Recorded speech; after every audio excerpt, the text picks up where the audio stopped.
കേരളത്തിലെ മലപ്പുറം ജില്ലയിൽ കീഴാറ്റൂർ എന്ന പേരിലറിയപ്പെടുന്ന അതിമനോഹരമായ ഒരു ഗ്രാമമുണ്ട്. അവിടെ ചെന്നാൽ ഇപ്പോഴും നമുക്ക് കാണാൻ പറ്റും അതിപുരാതനമായിട്ടുള്ള ഒരു പൂന്താനം ഇല്ല.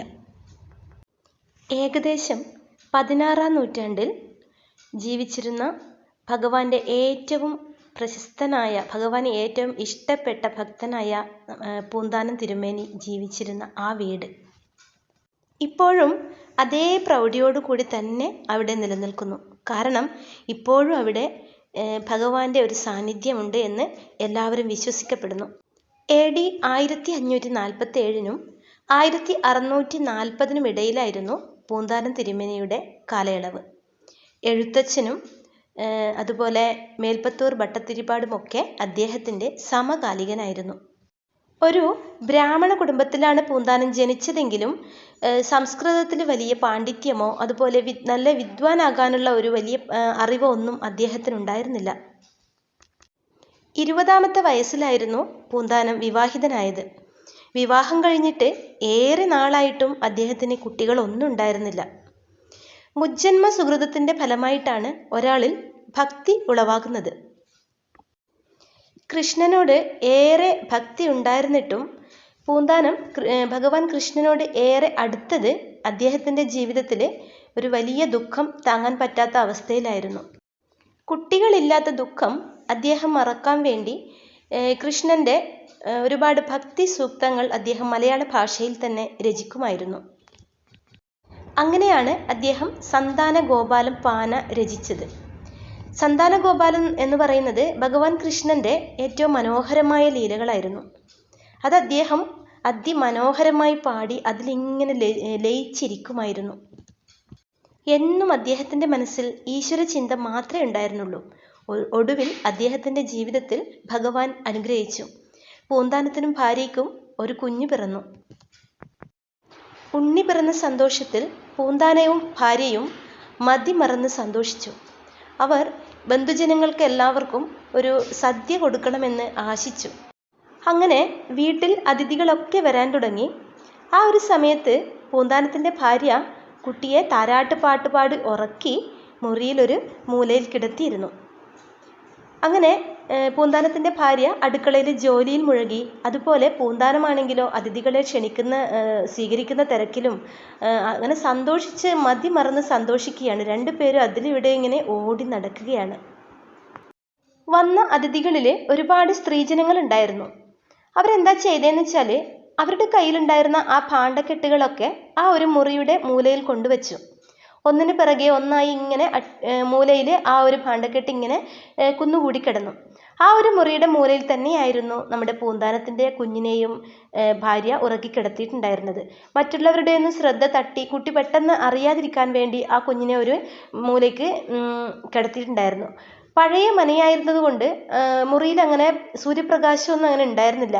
കുറച്ച് ഇരുണ്ട മുറിയായിരുന്നു.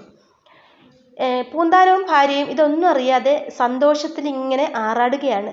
പക്ഷേ ആ കുഞ്ഞ് അങ്ങനെ ശ്വാസം മുട്ടി മരിക്കുകയാണ് ഉണ്ടായത്. പെട്ടെന്ന് തന്നെ ആ ഒരു സന്തോഷമൊക്കെ മാഞ്ഞ് ആ ഒരു വീടിൻ്റെ എന്താ പറയുക ഗതി തന്നെ മാറി മറിഞ്ഞു എന്ന് പറയാം. എല്ലാവരും ദുഃഖത്തിലാഴ്ന്നു. പൊട്ടിക്കരയുകയാണ് പൂന്താനവും അദ്ദേഹത്തിൻ്റെ ഭാര്യയും. ഈ ദുഃഖം പൂന്താനത്തിന് താങ്ങാൻ കഴിഞ്ഞില്ല. ഒരുപാട് നേർച്ചകൾക്കും വഴിപാടിനും പ്രാർത്ഥനയ്ക്കും ഒടുവിൽ ഭഗവാൻ കൊടുത്തതാണ് ആ ഉണ്ണിയെ. അതിനെ കൊഞ്ചിച്ച് താരാട്ട് പാടി സ്നേഹിച്ച് കൊതി തീരുന്നതിന് മുൻപേ ആ കുഞ്ഞ് തന്നെ വിട്ട് പോയിരിക്കുന്നു എന്ന സത്യം പൂന്താനത്തിന് താങ്ങാൻ കഴിയുന്നതിനും അപ്പുറമായിരുന്നു. ഹൃദയം പൊട്ടിക്കരയുകയാണ് പൂന്താനം. ആ ഹൃദയവേദന താങ്ങാൻ പറ്റാതെ ഇങ്ങനെ നടക്കുകയാണ് അദ്ദേഹം. ആ ഒരു വേദനയിലാണ് കുമാരഹരണം എന്ന കൃതി അദ്ദേഹം രചിച്ചത്. ആ ഒരു കൃതി അദ്ദേഹം ഇടയ്ക്കിടയ്ക്ക് വായിച്ച് പൊട്ടി കരയുകയായിരുന്നു. കാരണം അദ്ദേഹത്തിന് താങ്ങാൻ പറ്റുന്നതിനപ്പുറമായിരുന്നു ആ ഒരു വേദന. അങ്ങനെ ഒരു ദിവസം ഹൃദയവേദന സഹിക്കവയ്യാതെ ഇങ്ങനെ ഭക്തിയിൽ മുഴുകി കൃഷ്ണനോട് ഇങ്ങനെ നെഞ്ചുരുകി പ്രാർത്ഥിച്ച് കരഞ്ഞുകൊണ്ടിരിക്കുന്ന ആ ഒരു സമയത്ത് പെട്ടെന്നൊരു അത്ഭുതം സംഭവിച്ചതായി അദ്ദേഹത്തിന് തോന്നി. തൻ്റെ മടിയിലതാ ഭഗവാൻ കൃഷ്ണൻ ഒരു കുഞ്ഞു രൂപത്തിൽ ഇങ്ങനെ ഒരു കള്ളച്ചിരിയോടുകൂടി പൂന്താനത്തിനെ ഇങ്ങനെ നോക്കി കിടക്കുന്നതായിട്ട് അദ്ദേഹത്തിന് തോന്നിയതല്ല, യഥാർത്ഥത്തിൽ സംഭവിച്ചത് തന്നെയാണെന്ന് അദ്ദേഹം വിശ്വസിക്കുന്നു. അദ്ദേഹത്തിൻ്റെ മടിയിലതാ തൻ്റെ ഭഗവാൻ കുഞ്ഞു രൂപത്തിൽ വന്നിരിക്കുന്നു. ഇത് കണ്ടപ്പോൾ പൂന്താനം ആകെ ഇങ്ങനെ എന്താ പറയുക, അങ്ങനെ ഒരു അവസ്ഥയിലേക്ക് എത്തിച്ചേർന്നു. ശരിക്കും ആ ഒരു നിമിഷത്തിലാണ് അദ്ദേഹത്തിന് ആത്മസാക്ഷാത്കാരം ലഭിച്ചതെന്ന് തന്നെ പറയാം. അതിനുശേഷമാണ് അദ്ദേഹം ജ്ഞാനപ്പാന എഴുതിയത്. അതിലൊരു വരികൾ അദ്ദേഹം ഉൾപ്പെടുത്തും: ഉണ്ണികൃഷ്ണൻ മനസ്സിൽ കളിക്കുമ്പോൾ ഉണ്ണികൾ മറ്റു വേണമോ മക്കളായി. തൻ്റെ ഭഗവാനല്ലാതെ മറ്റൊന്നും എനിക്കിനി വേണ്ട. തൻ്റെ ഭഗവാൻ എൻ്റെ കൂടെ ഉള്ളിടത്തോളം കാലം ഞാൻ ഇനി ഒന്നിനെയും പറ്റി വിഷമിപ്പിക്കില്ല. അതായത് ശരിക്കുമുള്ള ഒരു സംതൃപ്തി അദ്ദേഹത്തിന് ലഭിക്കുകയാണ്. തൻ്റെ കഴിഞ്ഞ ജീവിതത്തിലെ സംഭവങ്ങളൊക്കെ തന്നെ ഭഗവാനിലേക്ക് കൂടുതൽ അടുപ്പിക്കാനുള്ള സംഭവങ്ങളായിട്ടാണ് അദ്ദേഹത്തിന് തോന്നിയത്. ആ ഒരു സത്യം അദ്ദേഹം പിന്നീടാണ് മനസ്സിലാക്കിയത്. അതിനുശേഷം അദ്ദേഹത്തിൻ്റെ ജീവിതം ഭക്തിപൂർണമായിരുന്നു.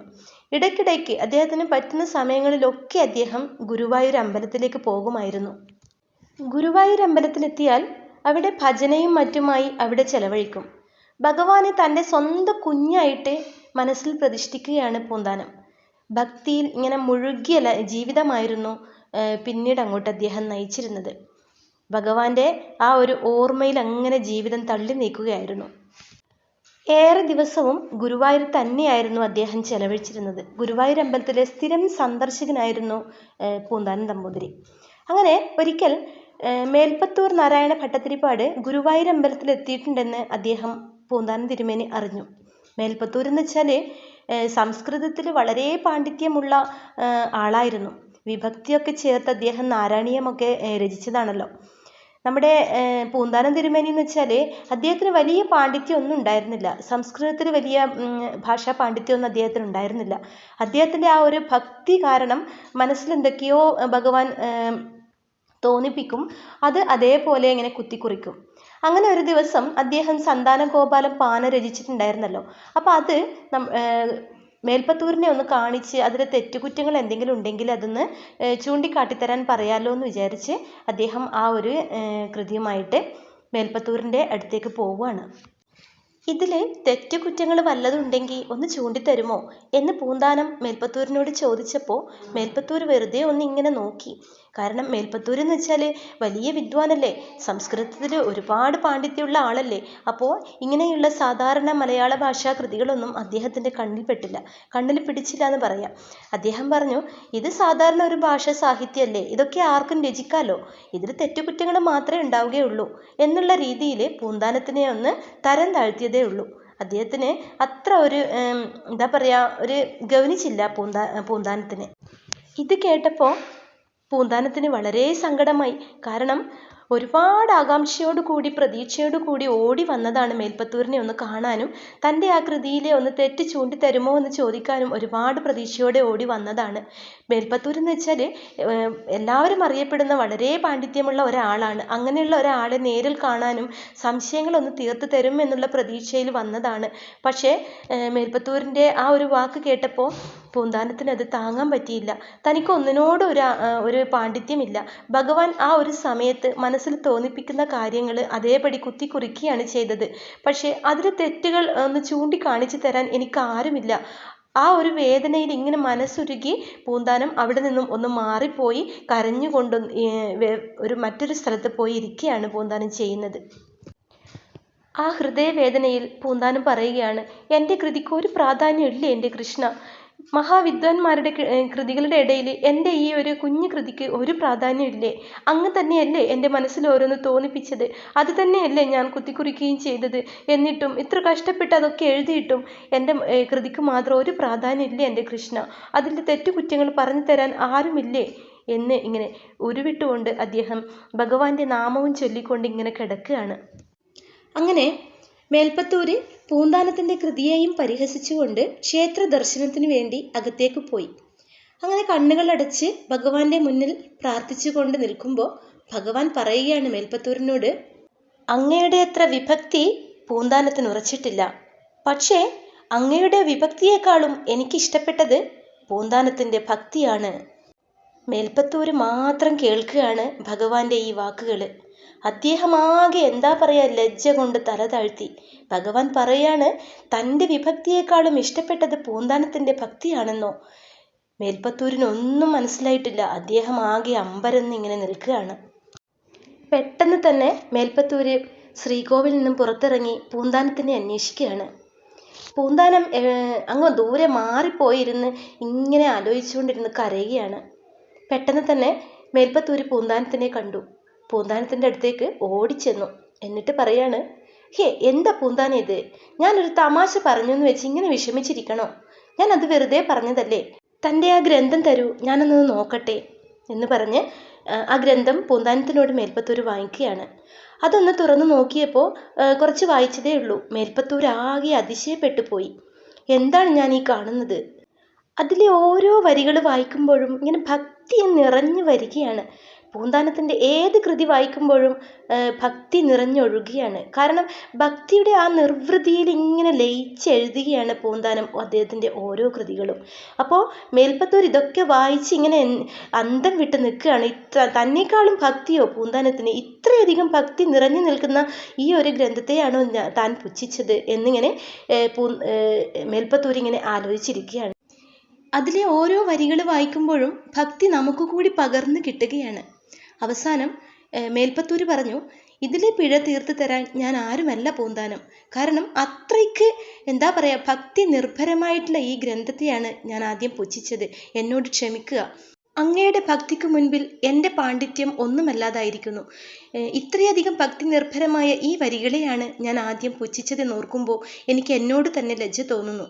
എന്നോട് ക്ഷമിക്കൂ പൂന്താനം, ക്ഷമിക്കൂ എന്നൊക്കെ പറഞ്ഞ് കേട്ടപ്പോൾ പൂന്താനം ആകെ എന്താ പറയുക, അദ്ദേഹത്തിന് സന്തോഷമായി. തൻ്റെ കൃതിയെക്കുറിച്ച് ഇത്രയധികം ജ്ഞാനിയായ ഒരാൾ ഇത്രയൊക്കെ കാര്യങ്ങൾ പറഞ്ഞത് കേട്ടപ്പോൾ പൂന്താനത്തിന് ഒരുപാട് സന്തോഷമായി. അങ്ങനെ പല സ്ഥലങ്ങളിലും ഭഗവാൻ പൂന്താനത്തിൻ്റെ ആ ഒരു ഭക്തിയുടെ ആ ഒരു എന്താ പറയുക സത്യാവസ്ഥ അത് പല സ്ഥലങ്ങളിലും പല വിദ്വാൻമാരുടെ മുൻപിലും ഭഗവാൻ തെളിയിച്ചിട്ടുണ്ട്.